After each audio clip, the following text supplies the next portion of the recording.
If I had to give one advice to a woman who's about to get married, what would it be? I would say, sit down with your fiance and hash out your roles. Yep, I did say that. Hash out the roles that you're about to play. And here's what I mean. Who's better handling finance? Well, the man is supposed to be the disciplinarian, but does he really know that? You're supposed to be the one who nurtures. Do you know that? What is your actual expectations for what you're supposed to do as a wife? Does he expect you to work? Does he expect you to actually stay at home, rear your kids? Do you expect him to be the one solely providing? Do you expect him to play a role in the chores in the house? These are the things that you need to iron out now.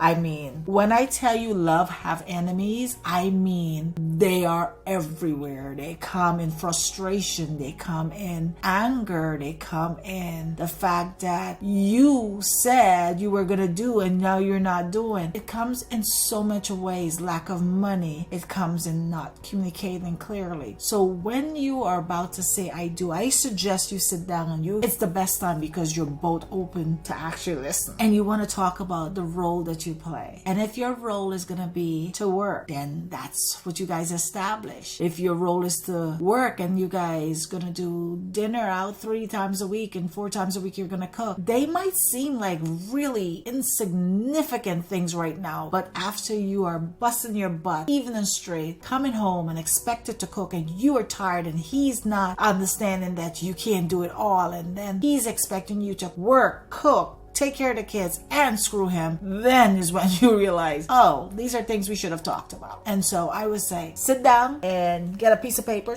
and this is your role and this is your role, and start to negotiate on your behalf. Well, you know what, babes, I love cooking, but I don't think even staying home, I don't think I want to cook every day. I think on the weekends we should actually go out and eat. That would be our treat. How do we rear our kids? Do you expect me to discipline them and nurture them? Do you expect me to just play the bad guy? These are conversations you need to have, and this is really important prior to getting married. And if I get to sneak one more in, just one more, I said one, but I'm gonna sneak one more in. How do we resolve conflicts? Because they will occur. So how do we resolve conflicts in our relationship? We need to put certain things in place. We don't hit below the belt. That means, babes, we do not cuss at each other. Babes, we do not call each other out our names. Babes, whenever we get heated, we give ourselves some time to walk away and come back to the table. Like establishing that, because so often people just walk away and then they don't come back to the table, and then problem don't get resolved and it's just wait for another time for it to blow up. They sweep it under the rug, as opposed to